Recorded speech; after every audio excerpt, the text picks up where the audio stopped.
G'day YouTube viewer, it's time to give you a bit of a run on all my bikes, just to give you a little idea of what's in the stable. And the first one we're taking out today is the big comfy cruiser, the Harley-Davidson Heritage Softail Classic.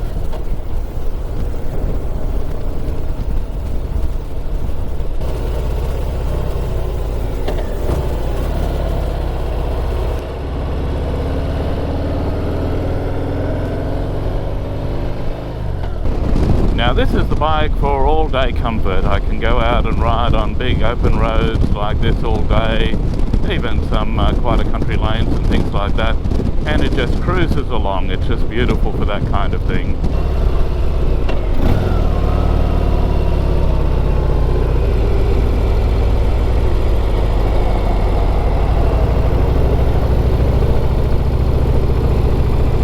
Handles really well for a big Harley-Davidson. You can just putt around on this if you want, or you can get out on the highway and just cruise along. And of course you get in a straight line and roll on the accelerator. That torque, the pull from the torque is just invigorating. It's addictive. Of course I like that too. In terms of maintenance, it's a belt drive, so very little to do in terms of chain maintenance and things like that.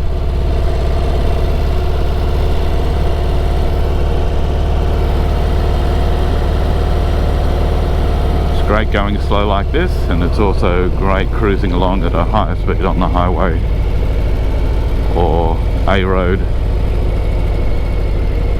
But it does putt around some of the more country lanes and that too, but I do tend to ride this on good surfaces.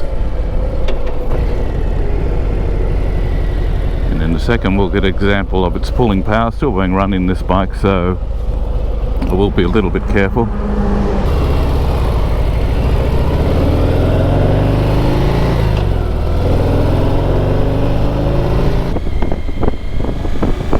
Alright, now we're out on another all-day bike. This is what I call my touring bike, another big V-twin, the Suzuki V-Strom 1050 XT. I bought this motorcycle particularly for travelling around Australia.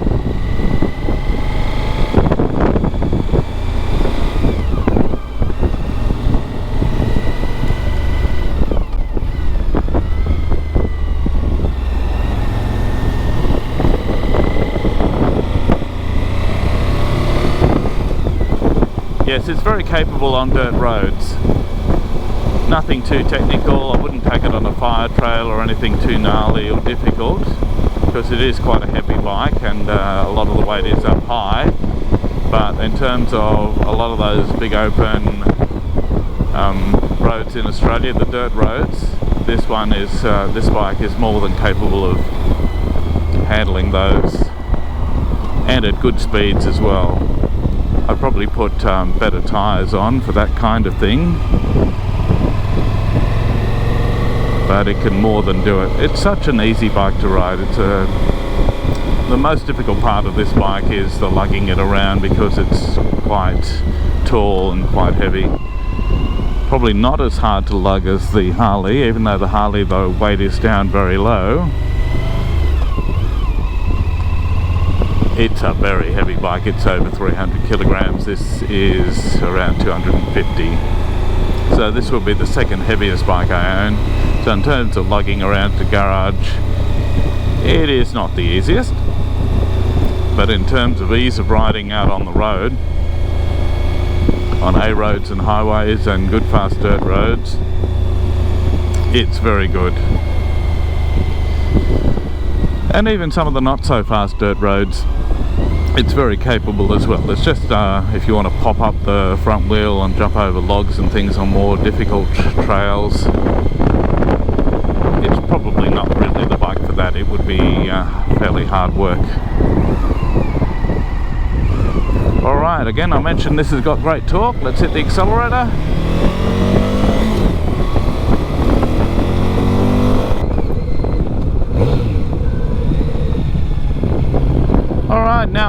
my modern classic roadster.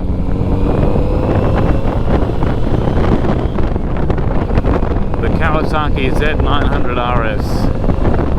I love my retro bikes. This one harkens back to the early 70s. The actual bike itself is based on the Z900, current Z900, the new one. So that's the engine out of that. I would love to have a Yamaha XSR 900, probably the GP, not necessarily, I'm still reviewing that. But to complete the set of big Japanese bikes in the garage, well, I say big, they're probably only regarded as medium to big size bikes these days. I would love to have the XSR 900. Not that it's a retro bike like this so much, or modern classic retro feeling bike like this. This harkens back to the early 70s. The XSR 900 is a bit more harking back to the racing bikes of the early 90s, the Yamaha racing bikes. And so it's a different style of bike altogether in terms, and it's not completely a retro bike, or a modern classic bike I should say, not a retro bike, a modern classic bike. But it does have the feel and look about it. It has some touches that help you reminisce to those sort of years. But I just, the other thing I don't have in my garage is a triple cylinder motorcycle, and that would give me singles, twins, V-twins, four-cylinder bike in this, and that'd give me a complete set of having a triple in there as well. I guess then I could say I don't have a six-cylinder engine, so maybe I need to have a Goldwing as well, but I don't think so. I've got my Heritage Classic that I use for cruising on and cruising along the highways, and then my big touring bike for more significant touring or long trips. So I don't really need a Goldwing. There are some other bikes I do want.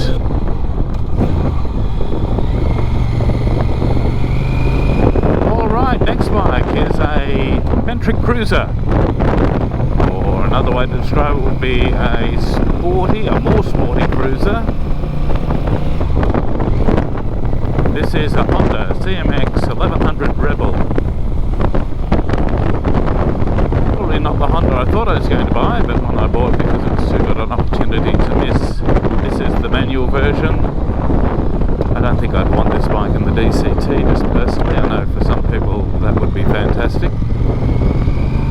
But it's got a great sound,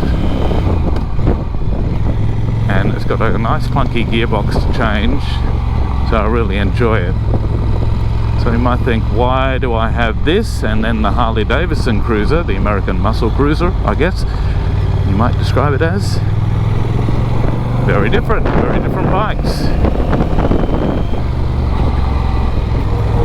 I love the gear changing on this, the feel it gives you and the sound. For a stock exhaust it's pretty damn good. It doesn't look that great, but it sounds very good. Obviously with an aftermarket exhaust it sounds even better. It's a very engaging ride. Where on the Heritage Classic I sort of sit back and cruise and coast along more and just relax. This I get a little bit more engaged with, enjoying going up and down through the gearbox and changing the gears. Very enjoyable.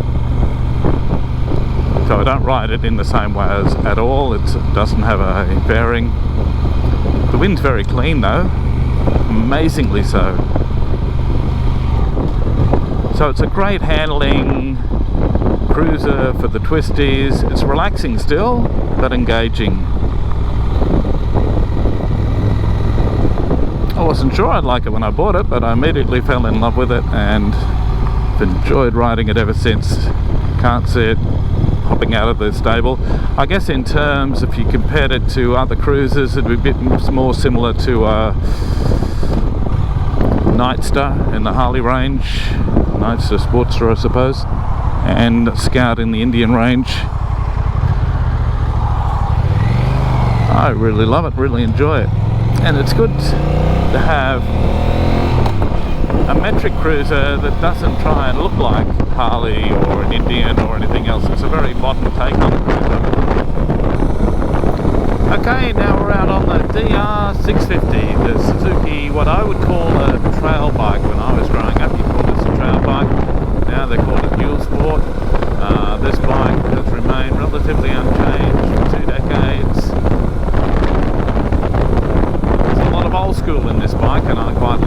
I am into modern classics and things like that. In the case of this bike, it's just a bike that hasn't really changed for 2 decades. Look of it, I like the feel of it. And the reason I bought this bike was one day I want to ride through the Simpson Desert, ride through Australia, not around Australia, through Australia. And I do like fast dirt roads and things like that. I also like trail riding, and this can do those really well. But then between those things, you can get out on a highway and an open road, and it'll sit very easily on 110, 120 kilometres an hour. But through Australia, in terms of reliability, able to carry lots of luggage, water, fuel, things like that, the DR650 or the DRZ 400 for that matter are great bikes. I think the 650 wins it over in my book because of its ability to do those big stretches of open road, highway and that kind of thing better than the DRZ 400 can, because it has to rev a lot higher to do anything above 80 kilometers an hour. The DR650 can do it at lower revs far more easily.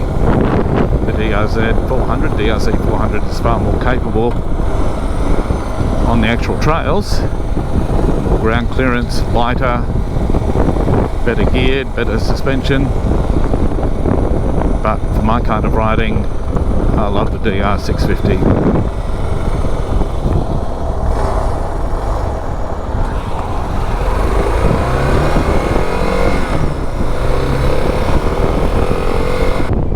And the final ride is on the little Address 110, the Suzuki Address 110. Being a windy day and a little 110cc engine,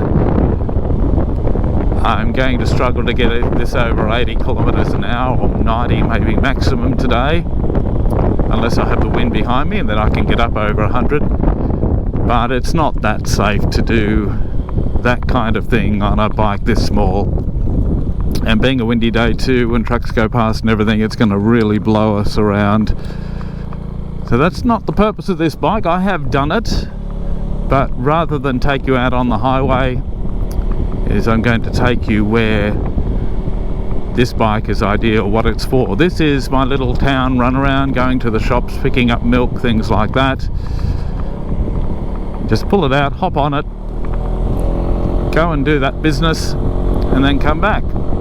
It's a little putter around, has storage under the seat, really easy. When I take most of my bikes out, it takes me about an hour to get ready. With this, I have some open space helmets.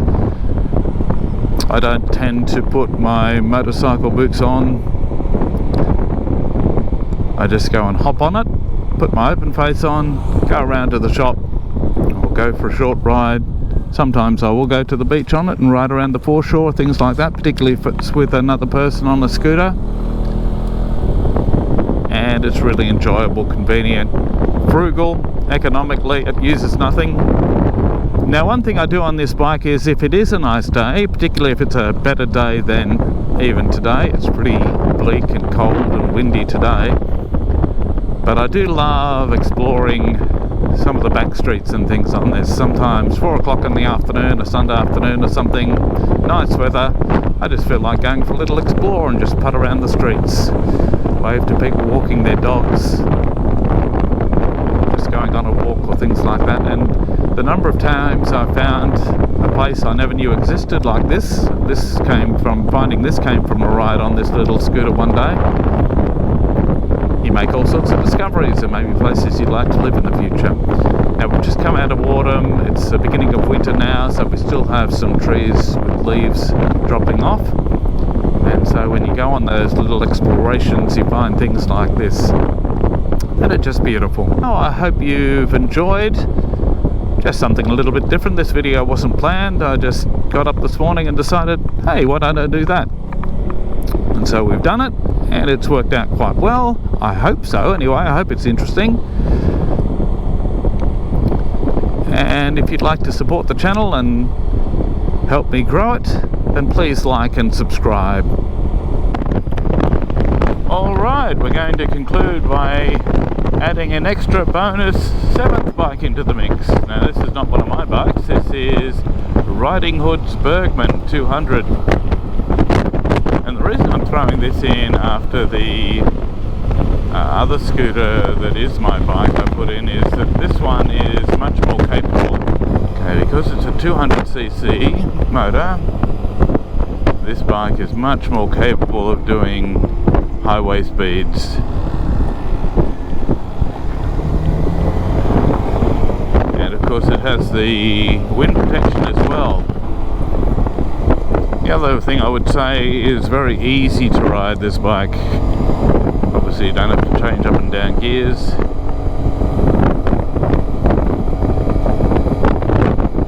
So you don't need to quite concentrate on gear shifting and clutch handling and things like that.